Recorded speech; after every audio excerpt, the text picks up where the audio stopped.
आप सुन रहे हैं जगत गुरु तत्वदर्शी संत रामपाल जी महाराज द्वारा लिखित पुस्तक मुसलमान नहीं समझे ज्ञान कुरान का पेज नंबर 192। पूर्ण परमात्मा ने कहा कि विश्वास तो मैं करा सकता हूँ यदि आप मेरे विचारों को सुनोगे व मेरे को सहयोग दोगे।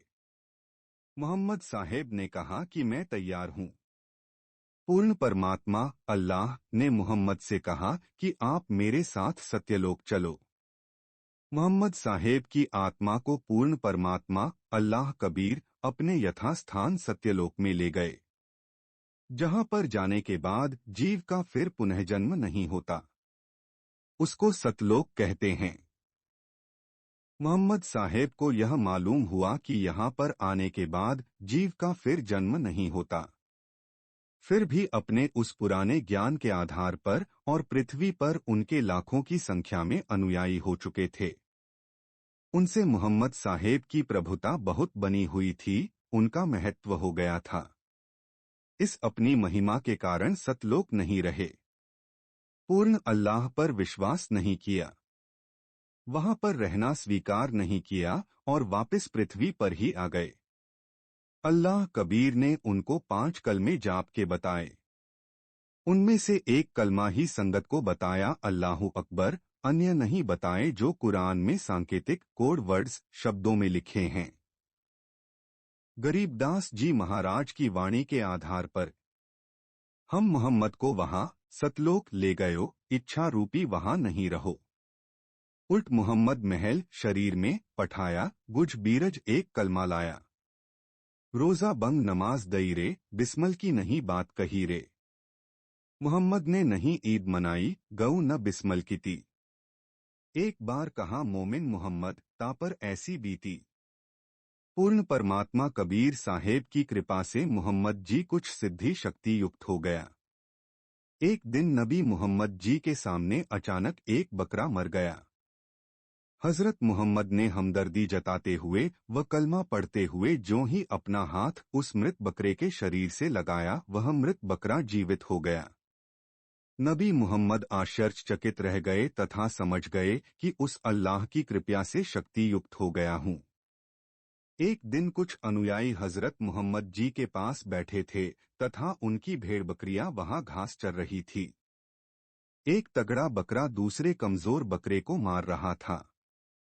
उस समय नबी मोहम्मद जी ने अपने मुख से कलमा मंत्र पढ़ा, जिससे वह तगड़ा बकरा मर गया। सर्व उपस्थित मुसलमानों ने देखा कि नबी मोहम्मद जी ने अपनी शब्द शक्ति वचन से बकरा मार दिया। फिर वह गरीब व्यक्ति जिसका वह बकरा था रोने लगा कि मुझ निर्धन के पास 2 बकरियां तथा यह एक ही बकरा था। तब हजरत मोहम्मद जी ने कहा कि ऐ खुदा के बंदे मुसलमान रो मत, अभी तेरे बकरे को जीवित करता हूँ। मोहम्मद जी उठे तथा बकरे के पास जाकर कलमा पढ़ा तथा हाथ से स्पर्श किया। उसी समय वह बकरा जीवित हो गया। सर्व मुसलमानों ने वह दिन तथा समय नोट कर लिया तथा सर्व मुसलमान समाज में हजरत मोहम्मद जी की बड़ाई होने लगी। कुछ लोग कहने लगे कि यह झूठ है, कभी मरा हुआ जीव जीवित होता है। इस बात का पता मोहम्मद जी को लगा। आप सुन रहे हैं जगत गुरु तत्वदर्शी संत रामपाल जी महाराज द्वारा लिखित पुस्तक मुसलमान नहीं समझे ज्ञान कुरान का पेज नंबर 193। तब नबी मोहम्मद जी ने कहा कि अब की बार गाय को शब्द वचन से मारकर जीवित करूंगा। जिस किसी को भी अविश्वास हो तो देख लेना। उसके लिए एक दिन निश्चित हुआ। भारी संख्या में दर्शक एकत्रित हो गए। हजरत मोहम्मद जी ने एक गाय को शब्द वचन से मार दिया। एक पुस्तक में लिखा है कि ईमान न लाने वाले विरोधियों ने कहा कि हम गाय को कत्ल करेंगे, तब जीवित करे तो माने। 4 यार मिल मसलित भीनी, गौ पकड़कर बिस्मिल की ही। यानी कुछ व्यक्तियों ने सभा करके निर्णय लेकर गाय को कत्ल कर दिया तथा कहा कि नबी जी इसे जीवित कर। सर्व उपस्थित दर्शकों ने देखा कि गाय वास्तव में मर चुकी है। तब नबी मोहम्मद ने गाय को जीवित करने के लिए कलमा पढ़ा तथा हाथ से स्पर्श भी किया, परंतु गाय जीवित नहीं हुई। फिर अपनी इज्जत की रक्षा के लिए अपने निराकार अल्लाह तथा जबराइल आदि फरिश्तों से प्रार्थना की, परंतु गाय जीवित नहीं हुई। अंत में पूर्ण परमात्मा कबीर से, या अल्लाह अल्लाहु कबीर कहकर ऊपर को मुख करके कभी जमीन में मस्तक रखकर बार बार याचना करने लगा। फिर उसी पूर्ण परमात्मा को हृदय से पुकारा कि हे कुल मालिक अल्लाह कबीर, इसी को अल्लाहु अकबरु कहते हैं, मेरी लज्जा रखो। उस समय वही पूर्ण परमात्मा गुप्त रूप में, शब्द रूप में आए। केवल मोहम्मद साहेब को दिखाई दिए, अन्य को नहीं। अल्लाह कबीर ने अपनी शक्ति से उस गऊ को जीवित कर दिया। मोहम्मद साहेब ने देखा तथा अन्य दर्शकों को पूर्ण परमात्मा सत्य पुरुष दिखाई नहीं दिए। वह गऊ जीवित हो गई। दर्शक सोच रहे हैं कि यह गाय मोहम्मद साहेब ने जीवित की है, परंतु मोहम्मद साहेब को यह विश्वास हो गया कि यह तेरे बस से बाहर की बात थी, लेकिन किसी को नहीं बताया। स्वयं बहुत प्रभावित हुए। पूर्ण परमात्मा हक्का कबीर अंतर्ध्यान हो गए। मोहम्मद साहेब बहुत प्रार्थना करते हैं कि हे पूर्ण परमात्मा, मुझे एक बार फिर दर्शन दो, परंतु पूर्ण परमात्मा ने उन्हें फिर दर्शन नहीं दिए, क्योंकि वे प्रभु की आज्ञा की अवहेलना कर चुके थे तथा यह भी स्वीकार नहीं किया था कि मैं इस 5वीं किताब स्वसम सूक्ष्म वेद का भक्त समाज में प्रचार कर दूंगा। वह मोहम्मद जी ने अपने पास गुप्त रखा। ऐसा ही मोहम्मद जीवन परिचय में प्रमाण मिलता है कि मोहम्मद साहेब कई दिनों तक अपने मकान मस्जिद में अंदर ही रहे, नमाज के लिए बाहर नहीं आए। जब अनुयायियों ने आवाज दी तो मोहम्मद साहेब ने कहा कि तुम नमाज करो, मैं तुम पर 5वां कलाम प्रभु की वाणी नहीं थोपना चाहता, इसको मैं स्वयं रखूंगा। मेरे को अल्लाह का हुक्म हुआ है। एक 5वीं किताब और मुझे मिली है, लेकिन यह तुम्हें नहीं दूंगा, इसका आप पर वजन नहीं डालूंगा। ऐसा कहकर वह सूक्ष्म वेद का ज्ञान नहीं दिया।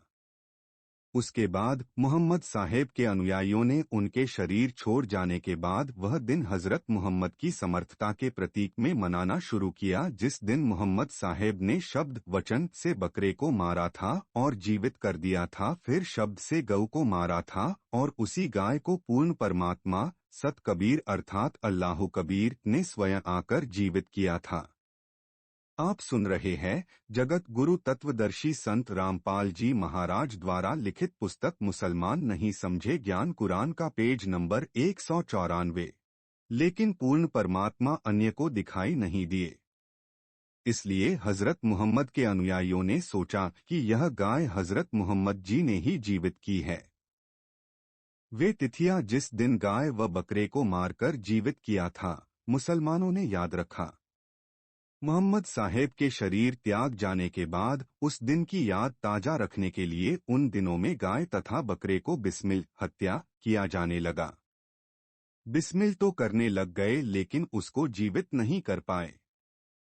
गरीबदास जी की वाणी से, मारी गऊ शब्द के तीरंग, ऐसे होते मोहम्मद पीरंग। शब्द फेर जीवाई, हंसा राख्या मास नहीं भाख्या, ऐसे पीर मोहम्मद भाई। मुसलमान मान रहे हैं कि मोहम्मद साहेब ने गाय को शब्द से मारकर जीवित कर दिया। इसलिए समझाया है कि मुसलमानों के पीर मोहम्मद तो ऐसे महान थे, उन्होंने तो गाय को वचन से मारकर जीवित कर दिया था। यदि मांस खाना होता तो जीवित ही नहीं करते, लेकिन हजरत मोहम्मद जी ने हंसा गाय के जीव की रक्षा की, उसे जीवन दान दिया, मांस नहीं खाया। हे भाई मुसलमान, हजरत मोहम्मद ऐसे महान पीर थे। जब आप किसी को जीवन दान नहीं दे सकते तो उसका जीवन भी नहीं छीनना चाहिए, यह महापाप है। परंतु उपरोक्त पर 15 चल पड़ी। उस समय हर नगर में इस शुभ दिन को मनाने के लिए यह प्रक्रिया शुरू हो गई थी। निश्चित दिन बकरे व गाय काटी जाने लगी। उन बकरे तथा गाय के कटे हुए शरीर को नगर से दूर जंगल में डाल दिया जाता था, जिसे गिद्ध पक्षी या अन्य जंगली मांसभक्षी जानवर खाते थे। मुसलमान उनका मांस नहीं खाते थे। यह परंपरा प्रारंभ हो गई। कई वर्ष ठीक चलता रहा। जैसे आजकल हर जगह मस्जिद बनी हुई हैं और वहां पर मुल्ला लोग रहते हैं और वे धार्मिक शिक्षा दिया करते हैं, ऐसे ही उस समय बहुत से मस्जिद स्थान स्थान पर बन गए थे, जहां पर ये काजी या मुल्ला धार्मिक ज्ञान देने वाले रहा करते थे। उनको सामूहिक आदेश दिया गया था कि हर नगर व गांव में इस खुशी को मनाओ, अपने अनुयायियों को विधिवत साधना बताओ। एक समय अकाल पड़ा। दुर्भिक्ष के कारण भूखे मरकर दुनिया प्राण त्याग रही थी। कलमा पढ़कर गाय को हलाल किया गया। उसकी गर्दन काट दी गई। मांस को जंगल में डाल दिया कि उसको जंगली पशु पक्षी खा लेंगे, हम मुसलमान नहीं खाएंगे, क्योंकि जो मांस खाता था उसको पापी प्राणी गिना जाता था। बहुत भयंकर सजा दी जाती थी। शराब, मांस, तंबाकू मुसलमान धर्म में बिल्कुल नहीं था। अकाल पड़ने से भूख के मारे दुनिया मर रही थी। उसी समय प्रत्येक गांव में वह त्योहार मनाया गया। गाय बिस्मिल करके जंगल में डाल दी गई। भूखे मरते हुए कुछ एक मुसलमानों ने उस गऊ के मांस को खा लिया। उसको अन्य ने देखा और उन मांस खाने वालों की शिकायत की गई। गांव में एक हलचल सी मच गई कि ऐसा जुल्म कर दिया। मुसलमान ने मांस खा लिया। हद है, धिक्कार है, इसको सजा दो, गांव से निकाल दो, खत्म कर दो। सभी लोग एकत्रित हुए और दोषियों को पकड़ा गया। मुल्ला और काजियों के पास ले जाया गया। इस प्रकार की घटना हर शहर और हर गांव में हो गई। आप सुन रहे हैं जगत गुरु तत्वदर्शी संत रामपाल जी महाराज द्वारा लिखित पुस्तक मुसलमान नहीं समझे ज्ञान कुरान का पेज नंबर 195। उनके दोष की सुनवाई का समय रखा गया ताकि हम अन्य मुसलमानों से जो अन्य शहरों में मुख्य मुल्ला, काजी, पीर हैं उनसे सलाह ले लें। तौरात पुस्तक में लिखा है कि वे लोग, जिनमें हजरत मूसा व अनुयायियों के पूर्वज भी थे, क्योंकि उसी समुदाय से मूसा जी के अनुयायी बने थे, गाय का विशेष सम्मान करते थे। गाय के बछड़े, बैल का मांस नहीं खाते थे। उनकी पूजा किया करते थे। मोहम्मद के समय प्रत्येक गांव में यहूदियों की संख्या भी काफी होती थी। प्रमाण कुरान सूरह अल बकरा 2 आयत न 67 से 71। नोट अनुवादकर्ताओं ने इन आयतों में टिप्पणी की है कि इस्राएल के वंशजों को मिस्र निवासियों और अपने पड़ोसी कौमों से गाय की महानता, पवित्रता और गौ पूजा का रोग लग गया था। उसी कारण उन्होंने मिस्र से निकलते ही बछड़े को पूज्य बना लिया था। इसलिए जब मूसा में प्रवेश काल के दूत ने अपनी कौम यानी मूसा की कौम, क्योंकि मूसा बोलता नजर आता था, बोलता फरिश्ता था, को गाय ज़ब्ह करने को कहा कि यह अल्लाह का हुक्म है, तब उन्होंने कहा कि मूसा क्यों मजाक करता है? अल्लाह गाय को कत्ल करने को नहीं कह सकता। जो मुख्य मुल्ला या काजी थे, उनके पास चारों ओर से शिकायतें आई। हजारों की संख्या में लोग दोषी पाए गए। उस समय यह फैसला लिया गया कि इन सभी को सजाए मौत नहीं देनी चाहिए। मांस खाने वाले को सजाए मौत का प्रावधान किया जाता था। सलाह बनाई कि जाकर आदेश दे दो कि जो गाय का मांस था वह कलमा पढ़ने से पवित्र हो गया था और उसको खाने से वे दोषी नहीं हुए, क्योंकि वह प्रसाद बन गया था। इसलिए उन्हें माफ किया जाए, सजाए मौत नहीं देनी चाहिए। यदि वैसे कोई किसी प्राणी को स्वयं मारकर मांस को खाएगा, वह दोषी होगा। गाय जो बिस्मिल की गई थी, इस पर कलमा पढ़ा था, जिससे इसका मांस पवित्र हो गया था और प्रसाद बन गया था। इसलिए इसको खाने का पाप नहीं लगा। वहां पर ये बचाव करना बहुत आवश्यक हो गया था।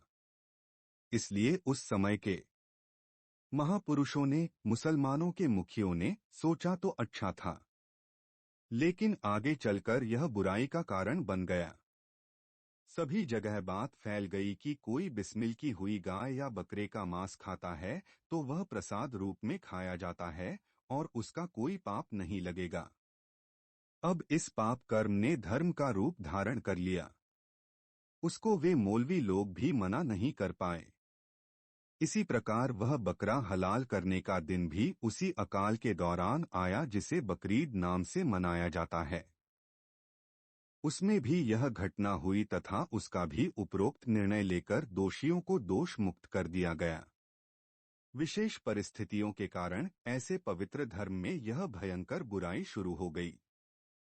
हजरत मोहम्मद तथा उनके 1,80,000 अनुयायियों ने कभी मांस, शराब, तंबाकू सेवन नहीं किया और न ही ऐसा करने का आदेश दिया। अब इसका अंत विशेष विवेक और विचार के साथ किया जा सकता है।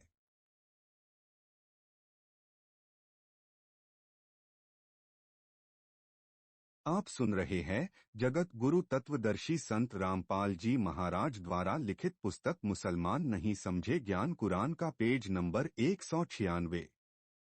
शराब को तो आज भी मुसलमान लोग कहते हैं कि अगर शराब की कोई बूंद शरीर के किसी अंग पर भी गिर जाए तो वही से शरीर के मांस को भी काटकर फेंक दे, इतनी अपवित्र होती है। ऐसे ही ये तीनों की तीनों बुराई, मांस, शराब, तंबाकू इतनी ही भयंकर बताई गई थी, लेकिन आने वाले समय में तंबाकू का प्रयोग भी बहुत जोर शोर से हुआ और मुसलमान समाज में मांस तो प्रसाद रूप में खाया जाने लगा, परंतु शराब से अभी भी बचे हैं।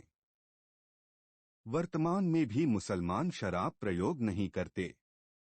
कुर्बानी की वास्तविक परिभाषा। विशेष परंपरा हो गई कि बकरा व गाय की कुर्बानी प्रभु के नाम पर की जाती है। अब यहाँ व्यक्तियों को सोचना चाहिए कि कुर्बानी अपनी करनी चाहिए, प्रभु के नाम पर बकरे और गाय या मुर्गे की नहीं। वास्तव में कुर्बानी प्रभु के चरणों में समर्पण तथा सत्य भक्ति होती है। शीश काट देने तथा अविधिपूर्वक साधना करने से मुक्ति नहीं होती। यह तो काल की भूल भुलैया है। कुर्बानी गर्दन काटने से नहीं होती, समर्पण होने से होती है। प्रभु के निमित्त हृदय से समर्पित हो जाए कि हे प्रभु, तन भी तेरा, धन भी तेरा, यह दास या दासी भी तेरे, यह कुर्बानी प्रभु को पसंद है। हिंसा, हत्या खुदा कभी पसंद नहीं करता। संपूर्ण अध्यात्म ज्ञान किसने बताया? कलामे कबीर सूक्ष्म वेद में संपूर्ण अध्यात्म ज्ञान है जो न चारों वेदों ऋग्वेद, यजुर्वेद, सामवेद तथा अथर्ववेद में है, न श्रीमद् भगवत गीता में, न पुराणों में, न उपनिषदों में, न श्रीमद् भागवत सुधा सागर में, न चारों पुस्तकों जबूर, तोरेत, इंजिल तथा कुरान मजीद में। इन चारों पुस्तकों को इकट्ठा जिल्द करके बाइबल नाम दिया है, वह ज्ञान बाइबल में भी नहीं है।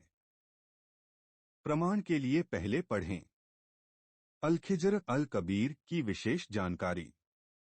कुरान शरीफ सुरकफ 18:60-82, कुरान शरीफ सुराकाफ 18 आयत 60 से 82 में जिक्र है, अल्लाह मूसा को उससे ज्यादा इल्म तत्वज्ञान रखने वाले एक शख्स से मिलने के लिए भेजता है। हदीस में ये कहानी विस्तार से बताई गई है। 55 हदीसों में इस कहानी का जिक्र मिलता है। एक दिन हजरत मूसा सत्संग फरमा रहे थे। उनसे एक सत्संगी ने पूछा कि हे मूसा, आज के दिन जमीन पर सबसे ज्यादा इल्म रखने वाला शख्स कौन है? हजरत मूसा ने बड़े गर्व से उत्तर दिया, मैं। अल्लाह को मूसा का ये अंदाज बिल्कुल पसंद न आया और कहा कि मूसा, तेरी यह बात सुनकर मुझे बहुत दुख हुआ। तूने अपने आप को सबसे बड़ा इल्मी कैसे मान लिया? घुटनों के बल बैठे मूसा ने कहा कि मैं आपका भेजा हुआ रसूल हूँ और मुझे सारा इल्म आपसे हासिल है। इसलिए मैंने ये कह दिया कि आज जमीन पर मेरे से ज्यादा इल्म किसी के पास नहीं है। आप सुन रहे हैं जगत गुरु तत्वदर्शी संत रामपाल जी महाराज द्वारा लिखित पुस्तक मुसलमान नहीं समझे ज्ञान कुरान का पेज नंबर 197। अल्लाह ने कहा कि मूसा, जमीन पर तेरे से ज्यादा इल्म रखने वाला शख्स मौजूद है और तेरा इल्म उसके इल्म के सामने कुछ भी नहीं। मूसा ने कहा कि हे अल्लाह, मैं उस शख्स से मिलना चाहता हूं ताकि मैं वो इल्म हासिल कर सकूं जो मेरे पास नहीं है। वो शख्स कहाँ रहता है और कैसे मिलेगा, ये बताने की मेहरबानी कीजिए। अल्लाह ने कहा कि वो मजमाए बाहरेन में रहता है, यानी जहां मीठे और खारे पानी के दो दरिया आपस में मिलते हैं। मूसा बोला कि हे अल्लाह, मैं उसे पहचानूंगा कैसे? अल्लाह ने बताया कि तू अपने साथ एक बर्तन में मरी हुई मछली ले जा। जहां वो मछली जिंदा होकर पानी में गोता लगा देगी, समझ लेना वो नजदीक है।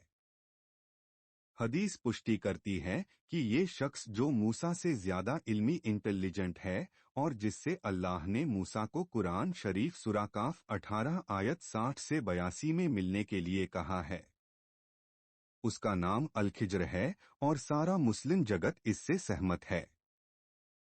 मूसा अपने एक शागिर्द सेवक को लेकर अल-खिज्र की तलाश में निकल पड़ता है और कसम खाता है, चाहे मुझे सदियों तक क्यों न चलना पड़े, मैं अल-खिज्र से इल्म हासिल करके ही चैन लूंगा। काफी लंबा सफर तय करने के बाद मूसा व उसका शागिर्द मजमाए बाहरेन के इलाके में पहुंच गए।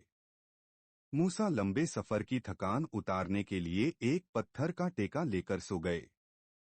इस दौरान शागिर्द ने देखा कि वो मृतक मछली जिसे वो एक बर्तन में लेकर चले थे, झटपटाई और जिंदा होकर पानी में कूद गई। शागिर्द मूसा को मछली की जिंदा होने वाली बात बताना भूल जाता है और मूसा अल-खिज्र की खोज में अपने सफर पर आगे चल पड़ते हैं।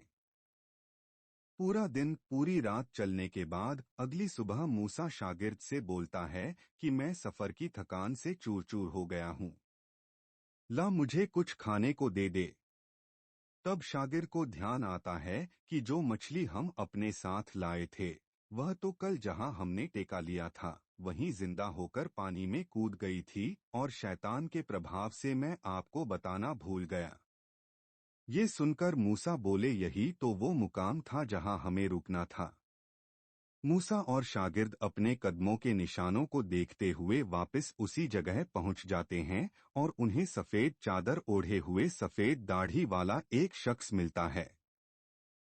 मूसा ने अपना परिचय दिया और कहा कि मुझे अल्लाह ने आपसे इन सीखने के लिए भेजा है। मैं आपकी पैरवी करता हूँ। आप मुझे वो नेक इल्म सिखा दें जो आपके पास है। उत्तर में अल-खिज्र ने कहा कि मूसा, आप मेरे साथ हरगिज सब्र नहीं कर सकेंगे क्योंकि जिस चीज की हकीकत का आपको इल्म नहीं, उस पर आप सब्र कर भी कैसे सकते हैं? मूसा ने कहा कि आप मुझे सब्र करने वाला पाएंगे और मैं किसी बात में आपकी नाफरमानी नहीं करूंगा। आप सुन रहे हैं जगत गुरु तत्वदर्शी संत रामपाल जी महाराज द्वारा लिखित पुस्तक मुसलमान नहीं समझे ज्ञान कुरान का पेज नंबर 198।